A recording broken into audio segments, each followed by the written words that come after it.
En République démocratique du Congo, après un mois de procès, la peine de mort a été requise contre Joseph Kabila. L'ancien président de RDC est accusé de crimes de guerre et de trahison notamment. La justice le soupçonne d'avoir été complice du M23, ce mouvement soutenu par le Rwanda et qui est à l'origine de violences meurtrières depuis des années. Depuis Kinshasa, Aurélie Bazara, Kibangula. C'est la peine la plus lourde qui a été requise devant la haute cour militaire de Kinshasa pour l'accusation. Joseph Kabila est le vrai chef de la FCM23, un groupe rebelle soutenu par le Rwanda et qui occupe de larges parties de territoire dans l'est du Congo. Le ministère public a présenté l'ancien président comme complice du Rwanda qui cherche selon lui à renverser le régime du président Tshisekedi. Les avocats de l'État sont allés plus loin, ils ont contesté la nationalité congolaise de Joseph Kabila, le présentant comme rwandais. Alors Joseph Kabila est jugé par contumace. Sans surprise, il est absent de ce procès. Il n'y a d'ailleurs aucun avocat de la défense dans la salle.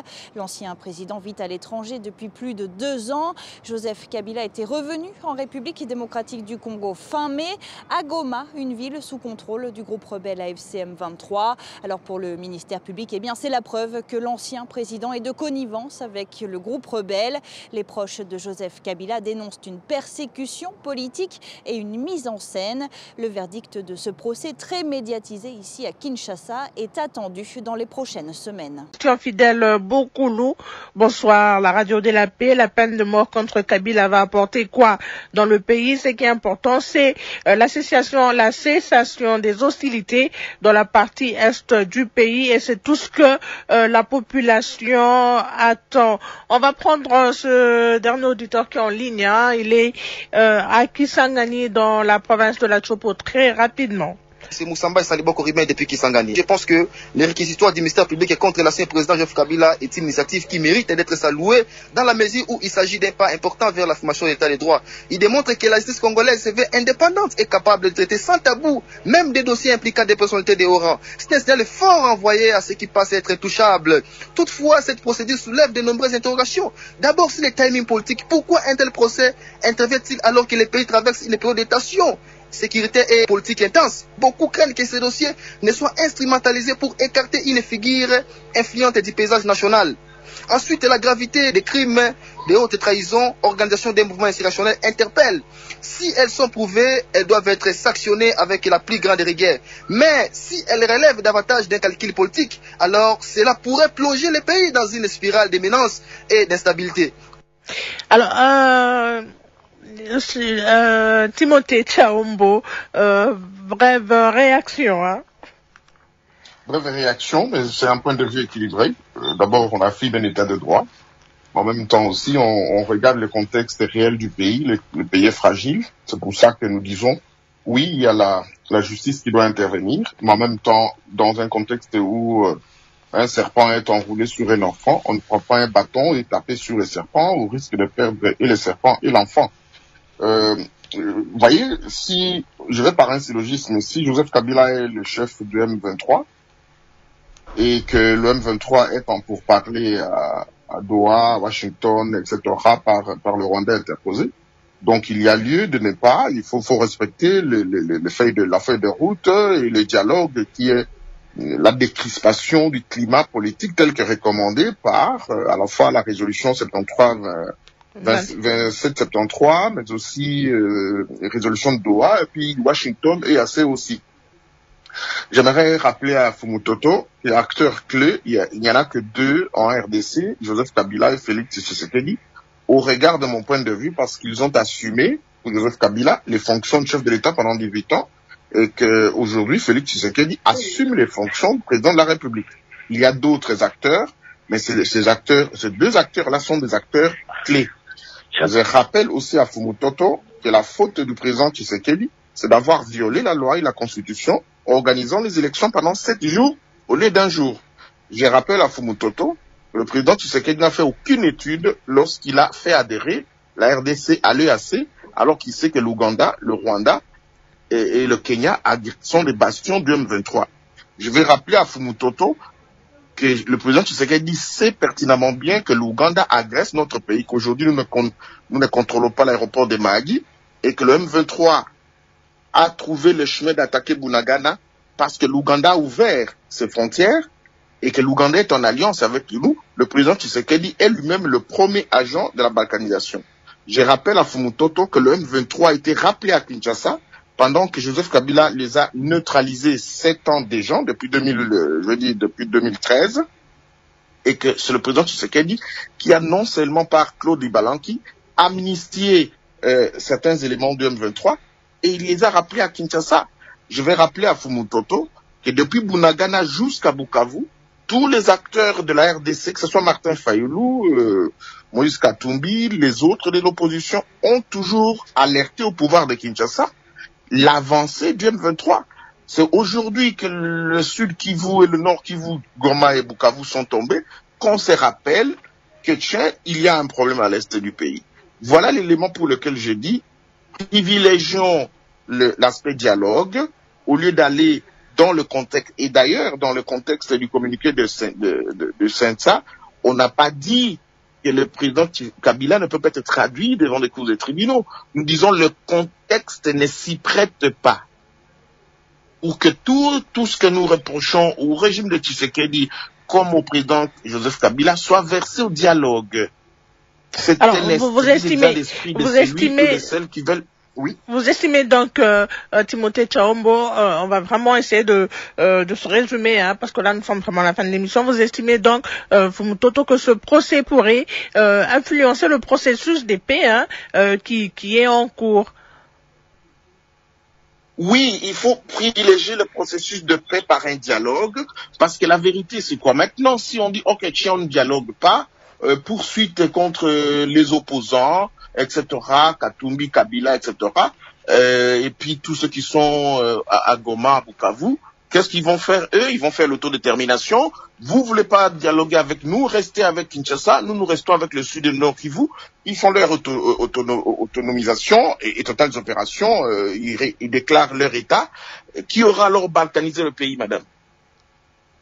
Merci Timothée Tchaombo. Madame Sandra Nkoulou, si ce procès aboutit, je mets bien au conditionnel, hein, aboutit à une condamnation, est-ce que cela pourrait sonner les glas ou mettre fin à la carrière politique de Joseph Kabila et de sa famille politique? Comment vous envisagez l'avenir de votre parti, hein, dans ce cas de figure?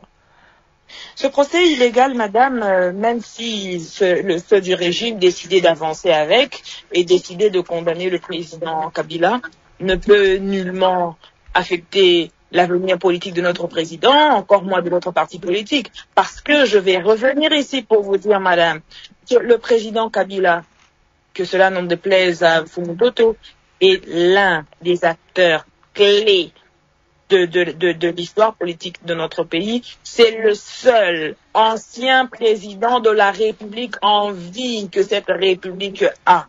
Et je viens ici rappeler, madame, que Joseph Kabila n'a jamais fait venir Kagame à Kinshasa. Joseph Kabila n'a jamais cédé les minéraux congolais à Kagame lors de Sakima et tout ça. Joseph Kabila ne l'a jamais fait. Joseph Kabila n'a jamais dit qu'il était membre de l'AFC ou qu'il soutenait l'AFC. Bien au contraire. Il est très impliqué pour la recherche de la paix dans ce pays-là.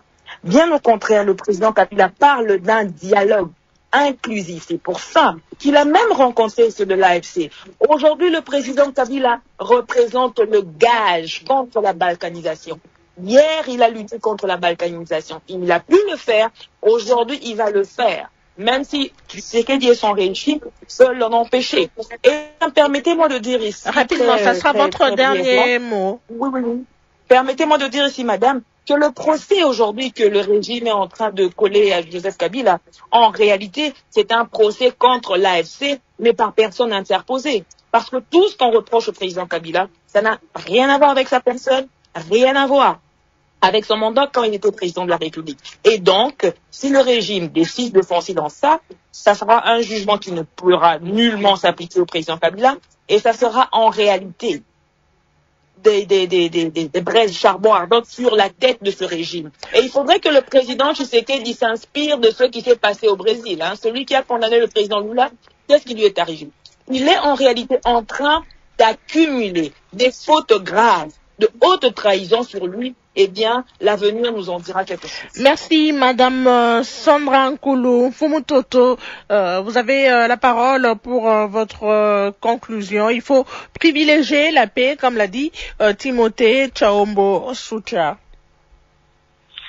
Je fais face à des co-débatteurs d'un seul bord politique, mais je voudrais quand même... Non, on avait un analyste et quelqu'un de l'opposition. S'il vous plaît.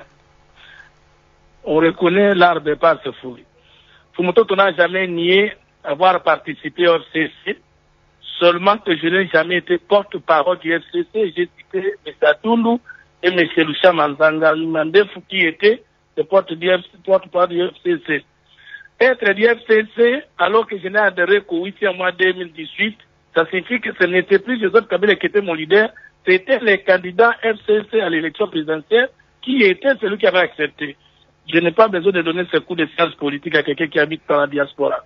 Deuxièmement, mais continuer à fausser et devant le public qui est tout ancien présent, avec ce que signifie les acteurs majeurs incontournables, c'est faux. Madame vit dans la diaspora. Est-ce que François Hollande ou Sarkozy, pour avoir été des anciens présidents en France, sont des acteurs majeurs comme Obama aussi aux États-Unis? Ça, c'est vraiment être arriéré de culture politique. Je voudrais répondre à mon frère, l'expert, en disant ceci. Vous dites que Félix Tshisekedi avait invité le FC, le CNDP, l'M23 à Kinshasa. Mais vous contredisez Joseph Kabila qui a dit qu'il avait défait le 23 et que son arsenal militaire a été confisqué. Comment Tshisekedi pouvait ressusciter et inviter à Kinshasa quelque chose qui n'existait plus avant qu'il n'arrive au pouvoir, alors que lui est arrivé au pouvoir pas par les armes? Vous ne savez pas que Joseph Kabila est l'auteur principal de la balkanisation, mais allez lire l'accord signé entre le RCS, le CNDP et le gouvernement de Joseph Kabila. Je prends l'article 12.8. Les partis acceptent formellement, reconnaissent formellement les grades militaires et policiers de tous les ex-combattants du CNDP, de M23. Alors que nous savons que c'était des Rwandais en grande partie. La réalisation me signale qu'on n'a plus... La réalisation me signale qu'on n'a plus beaucoup de temps, Fumutoto. Votre dernière phrase, pour conclure. Bon, maintenant parce qu'on m'a amené en dehors du débat, qu'ils sont en train de ramener le débat. Nous disons il faut rester dans le débat. Il n'y a pas contradiction. S'il vous plaît, je termine. Nous disons qu'il n'y a pas contradiction entre le souci de la cohésion nationale et les poursuites judiciaires de tout Congolais en justice, parce que Joseph Kabila n'est pas le seul Congolais qui est en poursuite judiciaire pendant que nous souhaitons la cohésion nationale.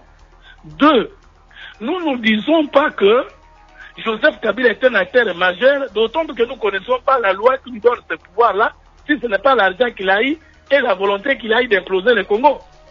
Pourquoi nous disons que le Congo existait avant Joseph Kabila? Il pourra aussi exister sans Joseph Kabila, mais nous le négligeons parce qu'il est devenu. Mais lorsqu'il s'est choisi l'option d'attaquer le Congo, la justice ne peut pas croiser les bras. Merci.